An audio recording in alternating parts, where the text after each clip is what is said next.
नमस्कार। आज 30 जून है। 30 जून अर्थात 30 जून 1994 को भदोही जनपद के रूप में अस्तित्व में आया था।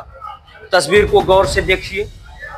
पूर्व केंद्रीय मंत्री, पूर्वांचल के स्वप्न दृष्टा, भदोही के गांधी और विकास पुरुष जैसे तमाम नामों से विभूषित स्वर्गीय पंडित श्यामधर मिश्र ने उस दौरान एक बड़ा आंदोलन किया था।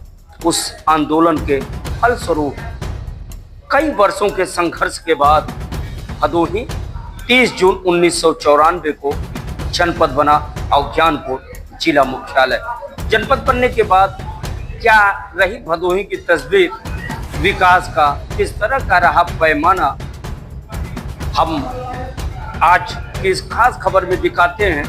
कांग्रेस के उन योद्धाओं के संघर्ष को जो जनपद बनाने के लिए सर्वदलीय जिला निर्माण समिति के बैनर तले पूर्व केंद्रीय मंत्री पंडित श्यामधर मिश्र के नेतृत्व में भदोही की जनता ने लड़ाई लड़ी थी। तो उस लड़ाई ने एक आयाम दिया और भदोही जनपद के रूप में वजूद में आया। आज काशी सदन कठौता में जनपद स्थापना दिवस पर कांग्रेस जनों की एक गोष्ठी हुई। कांग्रेस के कोऑर्डिनेटर दयाशंकर पांडे, कांग्रेस जिला अध्यक्ष वसीम अंसारी, पूर्व जिला अध्यक्ष महबूब खान, राजेंद्र कुमार दुबे राजन समेत तमाम पदाधिकारियों की मौजूदगी के बीच पंडित श्यामधर मिश्र के पुत्र विनोद श्यामधर, जो गरीबों के भाई के रूप में विख्यात हैं, उन्होंने साफ तौर से कहा, जिला तो बना, युवा भी हो गया, लेकिन विकास का जो पैमाना है वो आगे बढ़ते रहना चाहिए। क्या कुछ हुआ आज के जनपद स्थापना दिवस कार्यक्रम में, आइए देखते हैं ये खास रिपोर्ट। मैं दयाशंकर पांडे, कोऑर्डिनेटर उत्तर प्रदेश कांग्रेस कमेटी। आदरणीय मिथिलेश जी, निश्चित रूप से आपने सवाल जो किया है वो जीवंत है और उसको देश देख रहा है। सन 1989 के बाद आपने सवाल तो पूछा 94 के बाद के कार्यों की, लेकिन मैं 1989 पर जाना चाहूँगा। उत्तर प्रदेश में 1989 से लेकर कांग्रेस की सरकार नहीं है अब तक, और उसके बाद भारत सरकार जरूर बनी थी। 2014 तक भारत केंद्र हमारी कांग्रेस पार्टी की सरकार हुआ करती थी। दुर्भाग्य है 2014 के बाद जो सरकार केंद्र में आई और उत्तर प्रदेश के अंदर जो सरकारें आई 89 के बाद, वह भदोही जनपद में कांग्रेस के द्वारा कराए गए कार्यक्रमों को नष्ट करने, उनका अस्तित्व मिटाने पर लगी रही, क्योंकि वह लोग नहीं चाहते। विशेष तौर पर आज मैं डबल इंजन सरकार के लिए स्पष्ट रूप से कहना चाहूंगा, यह सरकार कांग्रेस पार्टी के शासन में कराए गए विकास कार्यों को निश्चित रूप से जमींदोज करना चाहती है, उसके स्मृतियों को मिटाना चाहती है। यह आप सब देख रहे हैं। हमारी बड़ी उम्मीद है कलमकारों से भी है। मुझे बड़ा अच्छा लगता है, मैं विगत चुनाव में भी यहाँ लोकसभा में काम किया था, लोकसभा में प्रभारी के रूप में, यहाँ मीडिया प्रभारी के रूप में आपसे हमारी मुलाकात भी थी। दुर्भाग्य हमारी एक्सीडेंट हो गई थी, इसलिए लंबे समय तक काम करने का अवसर नहीं मिला। मैं आपको एक कलमकार के रूप में देखता हूं और बड़ी अपेक्षाएं हमारी कलमकारों से। मैं बार बार अपने हर मीटिंग में कहता हूं, देश की आजादी में कलमकारों, पत्रकारों का बहुत बड़ा योगदान हुआ करता था।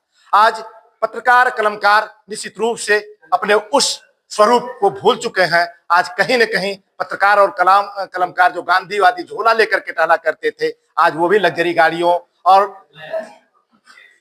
कलफदार कुर्ता पैजामा पहनने के शौकीन हो गए हैं। वह भी राज्यसभा और लोकसभा का प्रतिनिधित्व करने के लिए सत्ता पक्ष का मुंह देखते हैं। इसलिए आज कलमकार भी अपने पथ से भ्रष्ट हो चुका है। मैं आप जैसे कलमकारों का आह्वान करना चाहूंगा। हम कांग्रेस के लोग, आपने जिस बिंदु पर सवाल किया है उसको लेकर के लगातार आंदोलन कर रहे हैं। अभी जैसा हमारे अध्यक्ष जी ने बताया, और आई में एक बड़ा कार्यक्रम हम लोगों ने विगत एक सप्ताह पूर्व ही तमाम सारे पदाधिकारियों की उपस्थिति में, कल लगभग 400 से कम लोग नहीं थे, हमने ज्ञापन दिया और अराई की चीनी मिल को सुचारू रूप से संचालित कराने के लिए एक बात पुरजोर रूप से मांग किया था।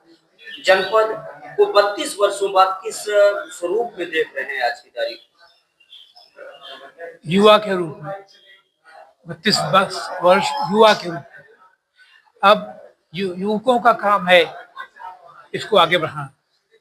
32 साल के जो युवा हैं, चाहे कांग्रेस के हों चाहे किसी और दल के हों, उनका काम है इसको आगे बढ़ाना, और वो बढ़ाएंगे, बढ़ेगा आगे, क्योंकि अब न्यू पड़ चुकी है अच्छे काम की। लोग चीफ मिनिस्टर चाह रहे हैं कि अच्छा काम हो। यहाँ पर हमारे अध्यक्ष हैं बस वसीम साहब वो भी लगे हुए हैं काम कराने में, हमारे पांडे जी लगे हुए हैं, हमारे दीनानाथ जी लगे हुए हैं, सब लोग लगे हुए हैं। जरूर प्रगति होगी, कार्य होगा। अभी हम लोग ने तय ये किया कि हम आज की बात करेंगे, आज क्या होना है, कल की नहीं, कल क्या हुआ क्या नहीं है, शांत मिश्रा ने क्या किया, कितने ट्यूबवेल लगवाए, उससे अब कोई मतलब हमें नहीं है। हमें मतलब है कि आगे क्या करना है, उसमें आपका सहयोग चाहिए। आप हमारी बातों को वहां पहुंचाइए जहां पहुंचना चाहिए। एक बड़ा आंदोलन हुआ, आंदोलन के बाद जनपद का सृजन तब उसका असर पड़ेगा। और कहीं न अब कहीं पुराने लोगों की बात करना, अब हमें तो केवल राहुल गांधी की बात करनी है। राहुल गांधी के जो विचार हैं उन्हीं को आगे आगे आगे बढ़ाना है। कांग्रेस को आगे बढ़ाना है तो राहुल को आगे लाना होगा, यही विचार है।